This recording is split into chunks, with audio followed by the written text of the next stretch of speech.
Vous écoutez un message enregistré à l'église CVV Paris.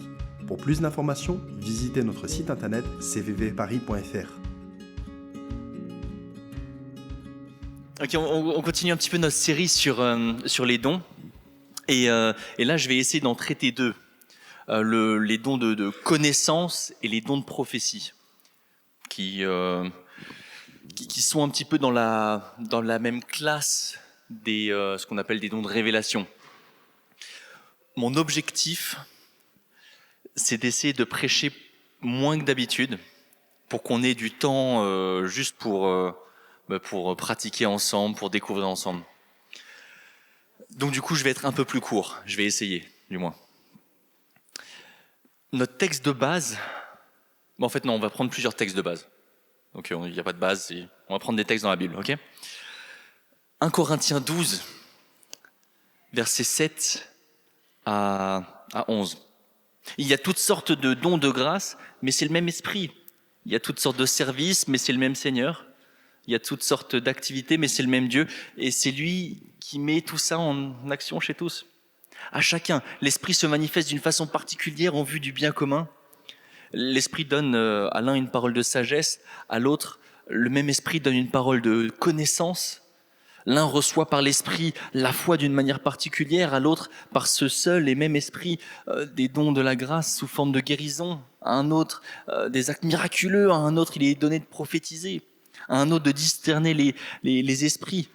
À l'un est donné de s'exprimer dans une langue inconnue et à d'autres d'interpréter ces langues.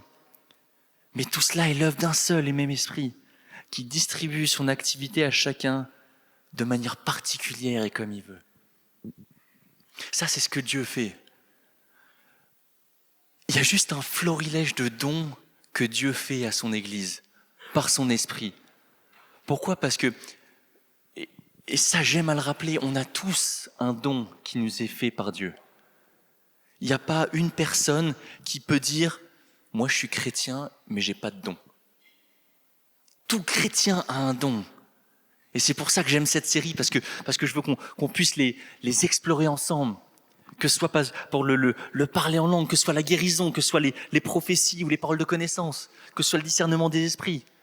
Juste, c'est des dons dont on a besoin et qui sont beaux pour cette Église. Et on commence, je propose avec les paroles de connaissance. Il y a Ben qui la semaine dernière en fait a traité du discernement des esprits, et en fait il y a pas mal de points communs, on va dire, entre les deux. Il y a le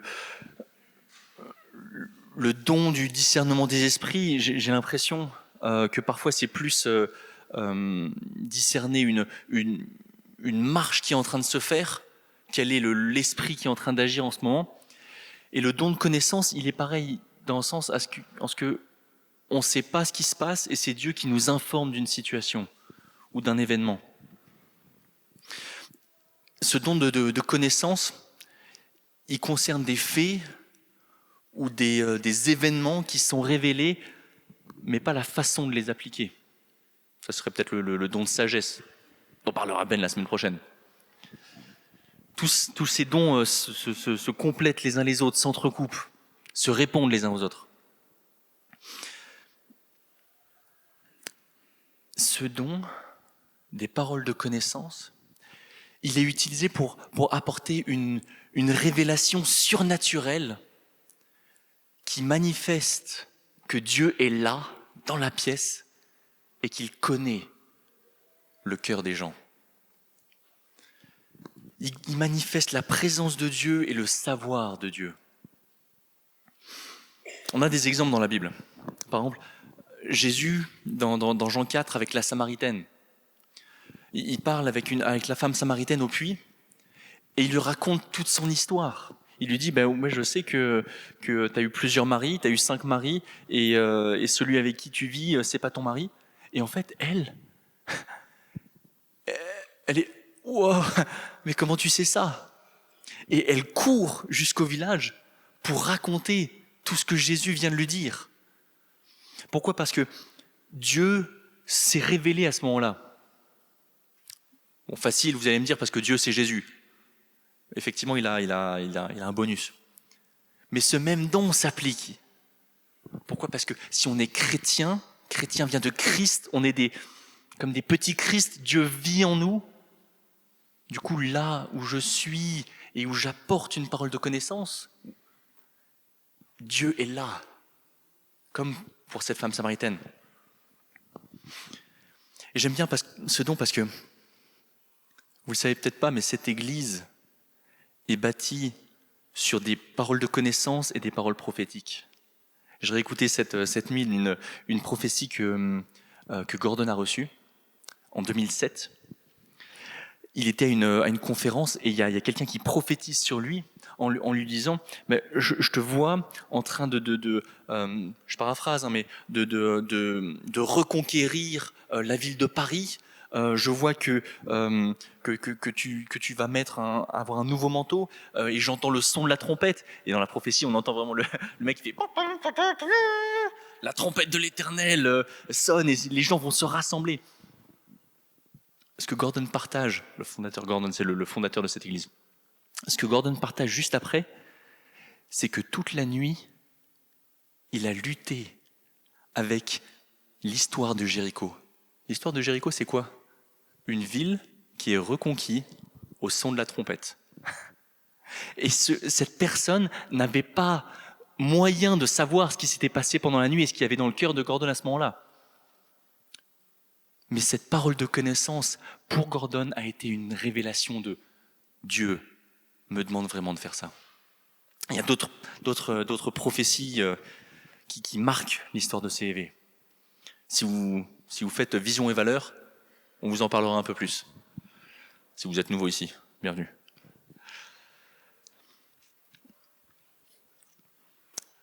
Je vais vous donner un autre exemple de parole de connaissance. Il y a quelques mois, en novembre, on était à Valence pour une conférence. Et là, un moment, je vois un gars qui est en train de prier comme ça. Je m'approche de lui et je sens l'esprit qui me dit, mais parle-lui et dis-lui qu'il est en train de recevoir l'esprit, mais d'une façon particulière. Et dis-lui que ce qu'il est en train de vivre, c'est que l'esprit vient comme un geyser. Souvent, on a cette image que l'esprit vient d'en haut et descend sur nous. Et là, justement, c'était l'esprit qui venait comme un puits qui avait été bouché, qui se débouchait, qui jaillissait sur lui comme un geyser du bas vers le haut. Et je m'approche de lui et je lui dis, j'ai l'impression que Dieu me demande de te dire ça et de te dire, tu es vraiment en train d'expérimenter la puissance du Saint-Esprit. Et le gars, il me dit, mais c'est fou, c'est exactement ce que je suis en train de vivre. C'est exactement ce sentiment de l'esprit qui vient du bas vers le haut. Voilà, comme un feu qui monte. Sauf que là, c'était de l'eau. Et à ce moment-là, juste, sa foi, elle a été encouragée. Il s'est dit, mais ce que je suis en train de vivre, c'est vraiment Dieu qui le fait là.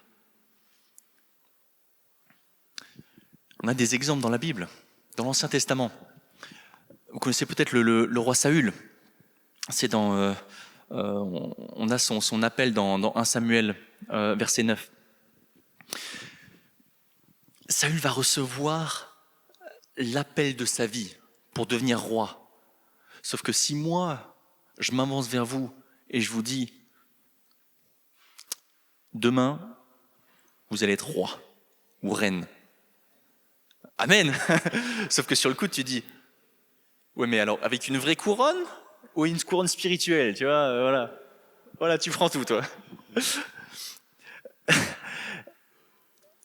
Pour attester de la véracité de son message, Dieu donne une parole de connaissance au prophète Samuel. C'est 1 Samuel 9, les versets 19 à 20. Samuel répondit, « C'est moi cet homme qui reçoit des révélations. Passe devant moi et montons au haut lieu.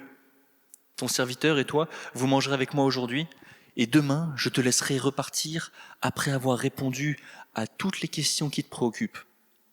Quant aux ânesses disparues il y a 3 jours, ne t'inquiète plus, elles sont retrouvées. D'ailleurs, à qui est réservé tout ce qu'il y a de précieux en Israël? N'est-ce pas à toi et à toute ta famille? Le prophète Samuel, c'est la première fois qu'il rencontre le roi Saül, et tout de suite il lui dit « Je sais que tu es là pour chercher des ânesses, la question c'est pas les ânesses, la question c'est ton appel. Laisse Dieu s'occuper des ânesses, reçois ton appel. » Et du coup, le roi Saül a pu recevoir cet appel, parce il voyait qu'il y avait cette confirmation. L'objectif de ce don, c'est quoi ? C'est de donner du courage. C'est de donner du courage parce qu'on voit que Dieu est là. Parce qu'on voit que Dieu se manifeste et qu'il est vraiment dans la situation, là. Dans ce que je suis en train de vivre. Et souvent, ça conduit à une restauration spirituelle. Ça encourage, ça fortifie. Parce qu'on sait que Dieu est vraiment là. Ce que ce don y révèle, ultimement, c'est l'attachement de Dieu à la personne à qui on est en train de donner cette parole de connaissance. Parce qu'on est en train de révéler à cette personne à quel point Dieu aime la personne qui est en face et à quel point cette personne n'a aucun secret pour Dieu et qu'il connaît tout de toi. Dieu connaît tout de toi. C'est ce que ce don manifeste. Et donc ça veut dire que il ne peut pas contredire la Bible. Okay ? Si par exemple tu sais que tu es chrétien et quelqu'un te dit tu n'es pas chrétien, rejette parce que la Bible est ton socle de base et tu connais Dieu. Tu connais Dieu et tu entends sa voix.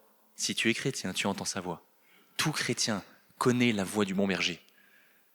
Et donc tu peux savoir, tu peux discerner pour toi-même ce que les personnes te disent en face.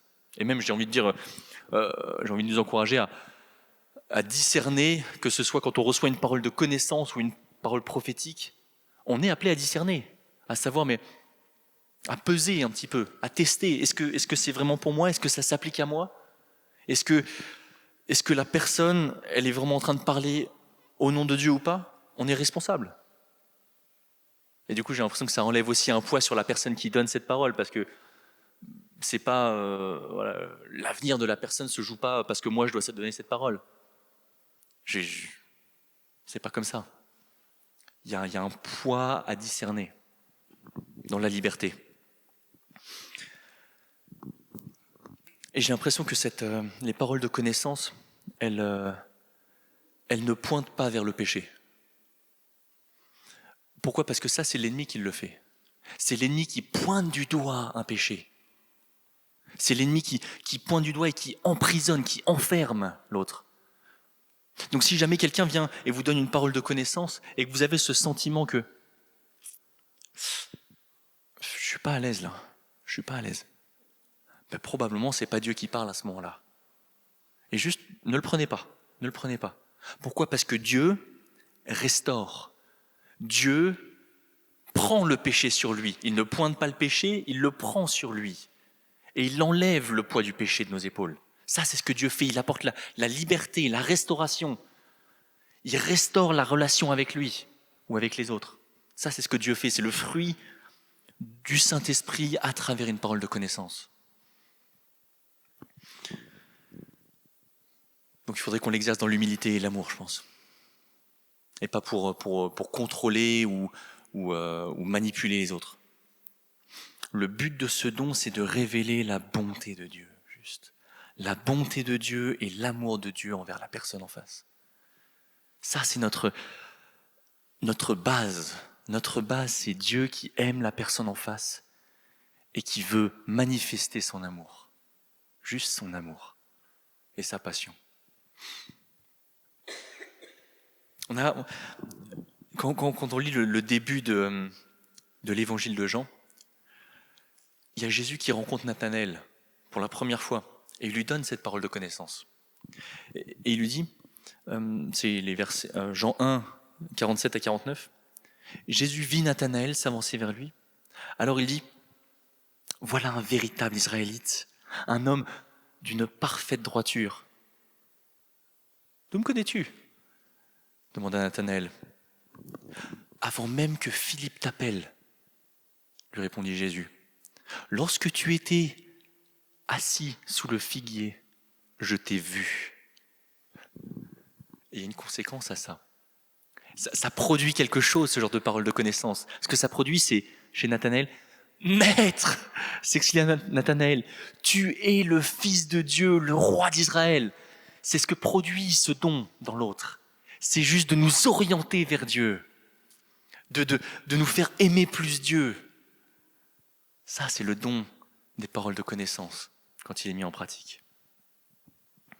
C'est pas comme Sauron. Vous connaissez le Seigneur des Anneaux ? Pour ceux qui ont vu le Seigneur des Anneaux ou qui ne l'ont pas vu, Sauron, c'est le grand méchant. Et dans le film, on voit l'espèce d'œil qui voit tout et qui oppresse. En fait, mais ça, c'est pas Dieu. Ça, c'est l'ennemi.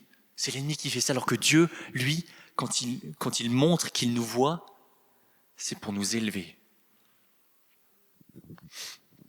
Il y a quelques années, j'étais dans une église. À la fin du culte, il y a un temps de prière. Et j'étais avec une autre personne on attendait qui voulait prier, quoi. Un autre équipier de prière pour recevoir les gens, accueillir.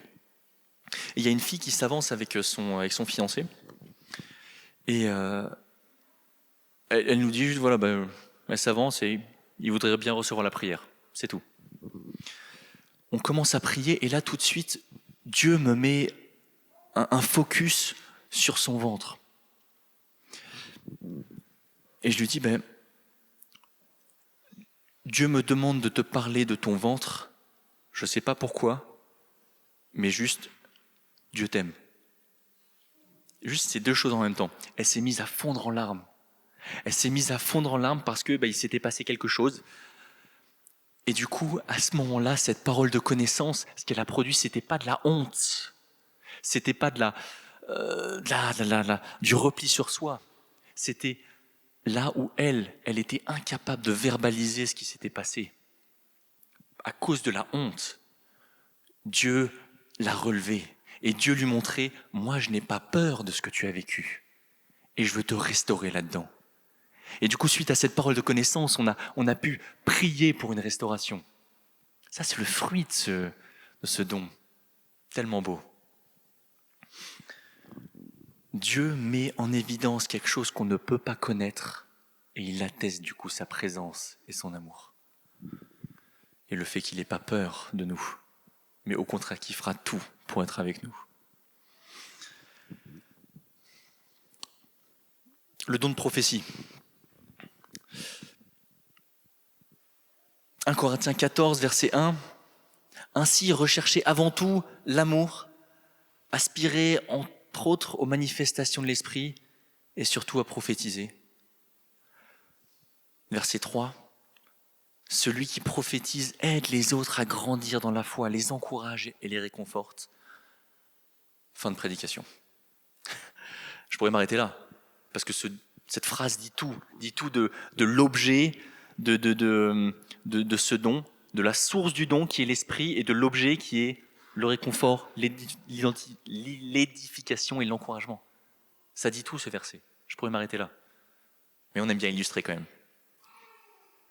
Et je pense qu'il faut faire peut-être un distinguo, parce que vous savez, quand on ouvre la Bible et qu'on pense à prophétie, les 3/4 de la Bible, c'est l'Ancien Testament. Et on se dit, ouais, mais du coup, est-ce que le don de prophétie, c'est comme dans l'Ancien Testament ? Le jour de l'Éternel, la destruction des nations si vous ne vous repentez pas. L'Éternel qui envoie les sauterelles. Je ne pense pas que Paul ait ça en tête, ou ça me semblerait bizarre sinon que Paul ait ça en tête quand il dit « aspirer au don de prophétie ». Je pense qu'il n'a pas ça en tête. Ça, c'est un ministère très particulier qui était, je pense, surtout dans l'Ancien Testament parce que les prophètes de l'Ancien Testament étaient appelés à ramener le peuple vers Dieu, vers la loi de Dieu. Tandis que ce que Paul a ici en tête, c'est l'édification, l'encouragement, l'amour. Donc si on arrive en grand prophète de « Ainsi parle l'Éternel ». Franchement, moi, quelqu'un s'avance comme ça vers moi, j'ai peur. Et je pense que c'est pas ça le don de prophétie quand il est exercé. Il est dans l'amour, dans la douceur.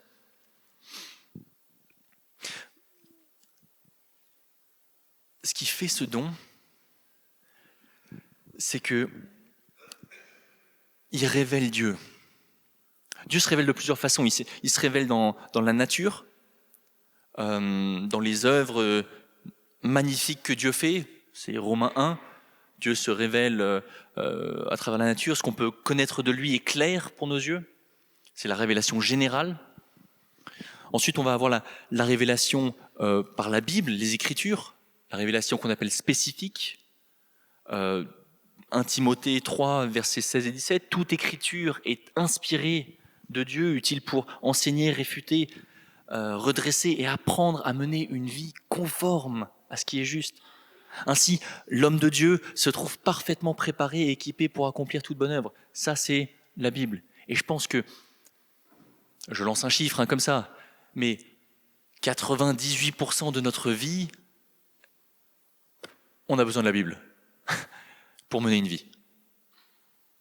Et parfois, on va avoir ce petit 2 derniers pourcents qu'on pourrait appeler la révélation particulière.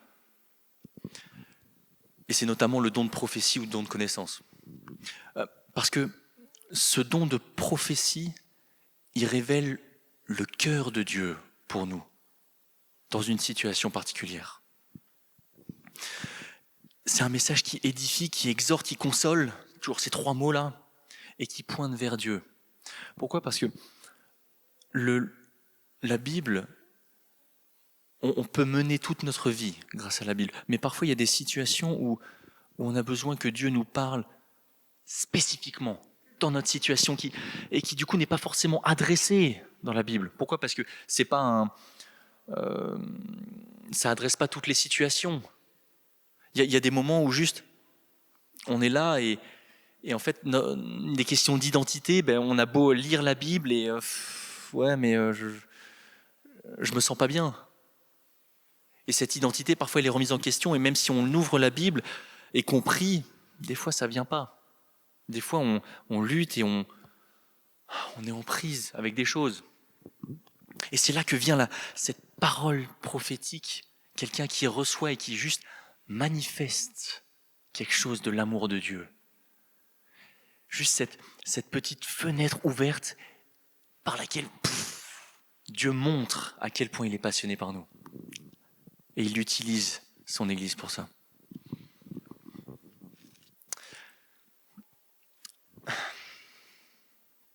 Il révèle les pensées de Dieu dans certaines situations, certains événements, certaines étapes de vie, où on a besoin que Dieu nous dise à nous de façon particulière, toi Thomas, je t'aime, toi là, dans ce que tu es en train de vivre, et je te vois dans ce que tu es en train de vivre. Toi Émilie, je te vois dans ce que tu es en train de vivre. Dieu nous voit. Ça révèle le cœur de Dieu pour un vécu individuel de la personne et donc ça produit de bons fruits. On a de nouveau cette parole dans 1 Samuel que je vous ai lu tout à l'heure. Avec ce petit verset, « Demain matin, je te laisserai repartir après avoir répondu à toutes les questions qui te préoccupent. » Parce qu'à ce moment-là, Samuel avait besoin de recevoir des paroles prophétiques pour avancer. Il ne les a pas forcément pris pour lui. On connaît l'histoire de Samuel après. Là, par contre,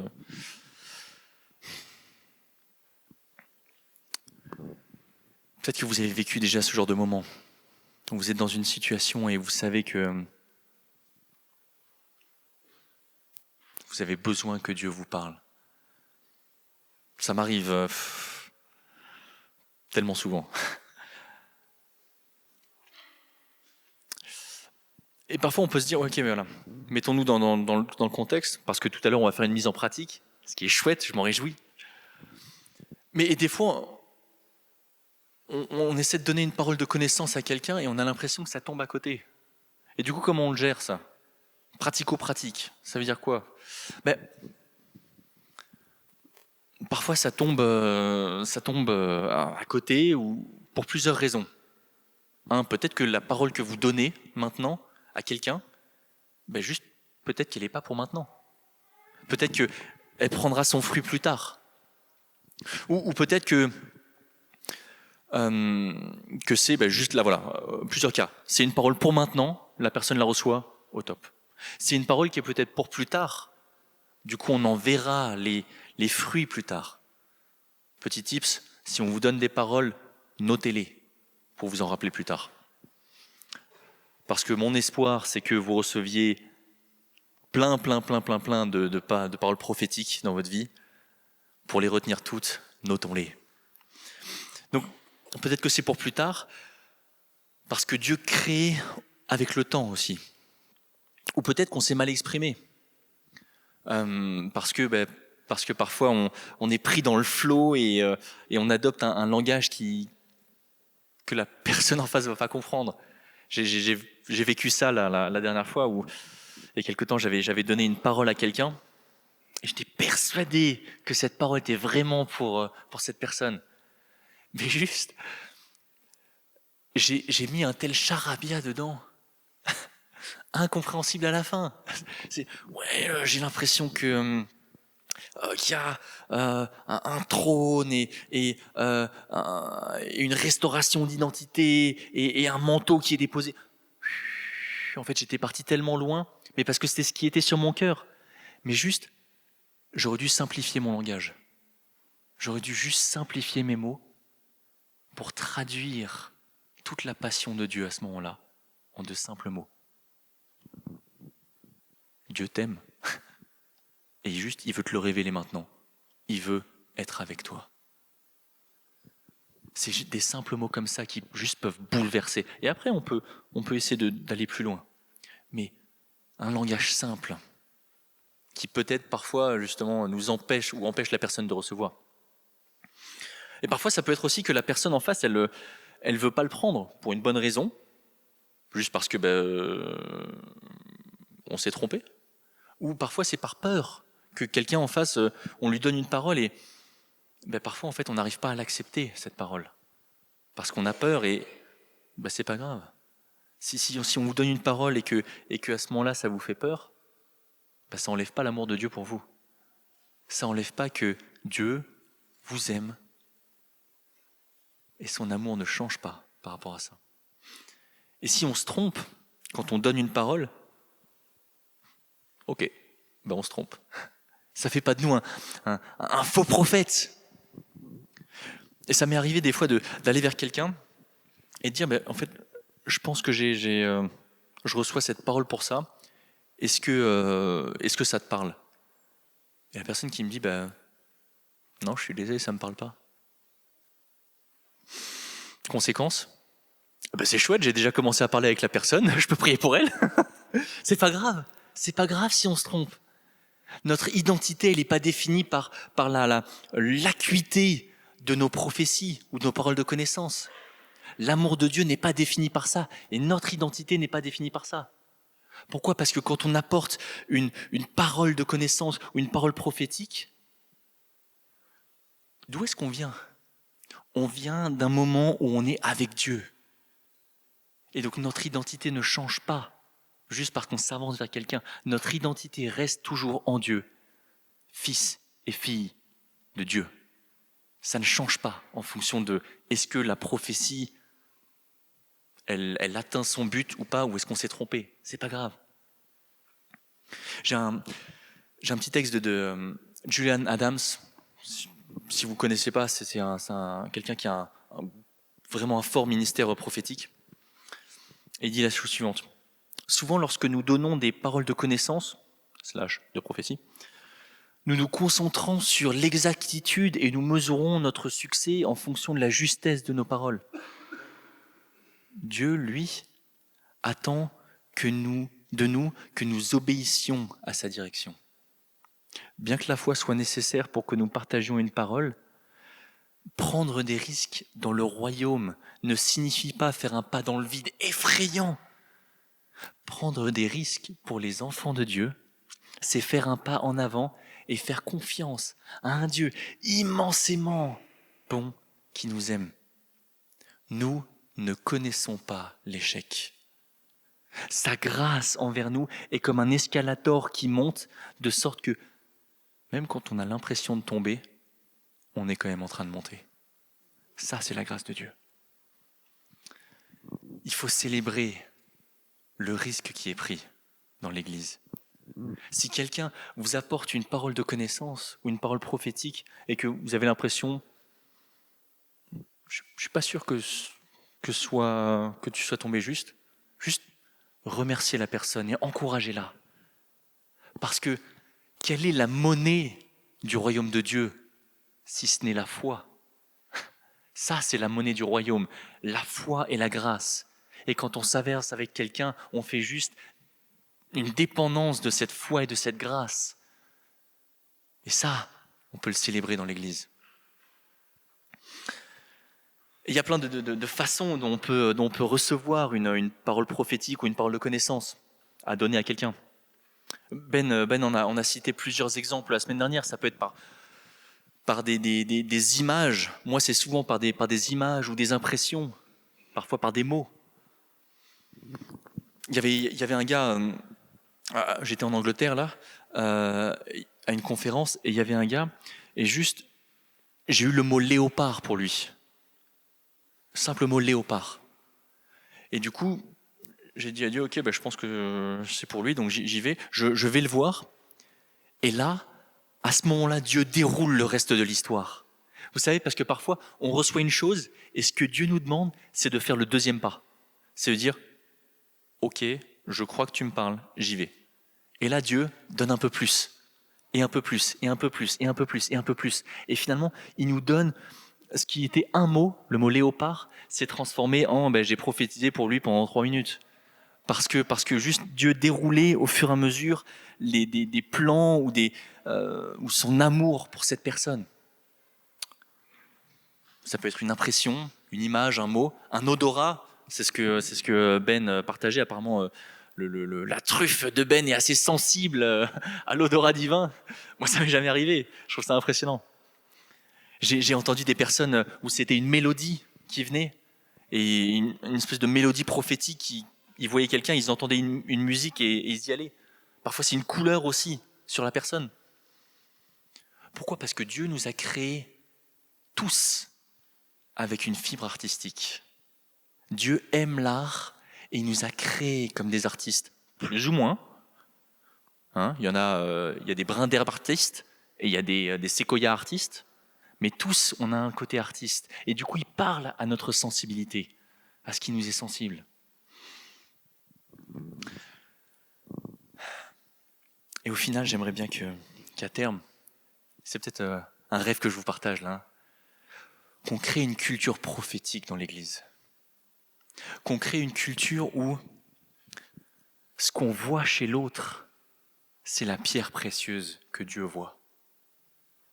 Plutôt que d'être juste dans une interaction simple, qu'on demande toujours à Dieu comment je peux bénir, comment je peux bénir, comment je peux bénir l'autre. Et qu'on voit l'or chez l'autre. Pourquoi ? Parce que parfois, vous arrivez et c'est notre vécu à tous, on ne sait pas comment faire. On ne sait pas comment avancer plus loin. On se sent pas bien ou on a besoin d'une révélation.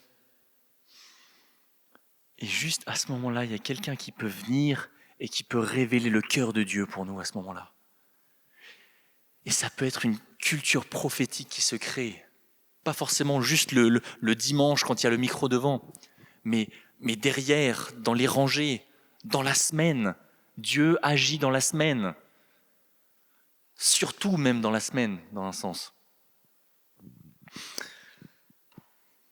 Et donc si on vous donne une parole, juste pesez-la. Soyez reconnaissants et pesez-la.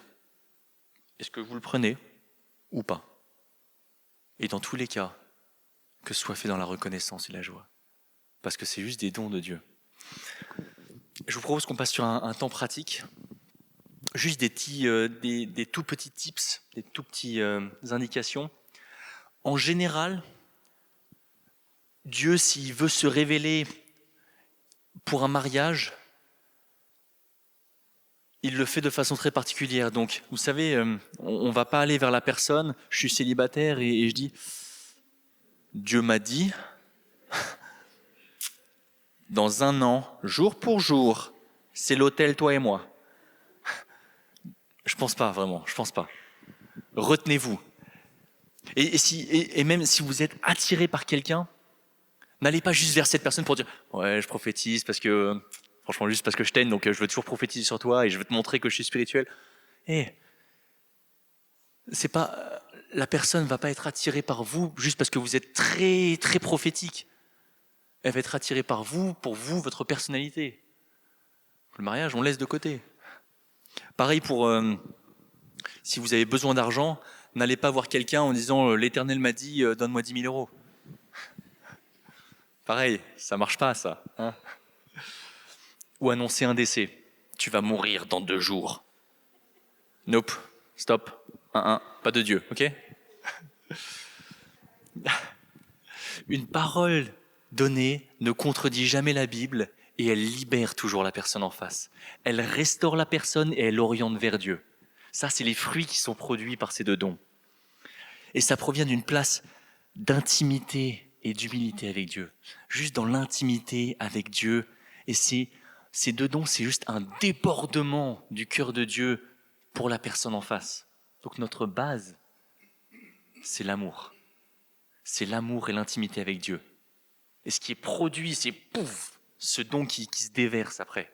Parce qu'on est dans cette relation d'intimité avec Dieu. Et c'est une chose qu'on doit pratiquer, l'intimité. Donc ne vous laissez jamais contrôler ou rabaisser ou critiquer par une de ces paroles. Pesez-la, parce qu'elle devrait vous orienter vers Dieu. Parce que Dieu vous aime et que Dieu veut tout ce qui est bon pour vous. Dernière petite chose. Avant... Si, viens. Si. On va se faire un petit temps de pratique que je vais laisser Yann le diriger. Mais juste, on n'a pas besoin d'avoir toute la prophétie ou toutes les paroles de connaissance énormes d'un coup. Moi, la première fois où ça a commencé, c'était dans cette église. Et il faut que je demande à Samuel, qui est quelque part dans l'assemblée, parce que c'était avec lui. Il faudra que je lui demande si c'était encore ça ou pas. Mais on avait un temps qu'on va avoir là comme ça. Et juste Dieu m'avait révélé, aucun changement de vie, hein, rien. Mais juste, son père était diacre et il avait une voiture rouge. C'est tout. Voilà. Rien d'autre. C'est pas l'énorme révélation, mais c'est juste Dieu qui dit « Hey, tu sais quoi ? Je suis là. Et viens, on avance, on fait des petits pas de bébé ensemble. Et tu verras, ça va bien se passer. » Ok ?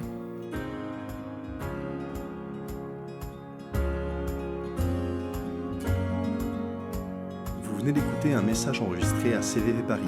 Pour plus d'informations, visitez notre site internet cvvparis.fr.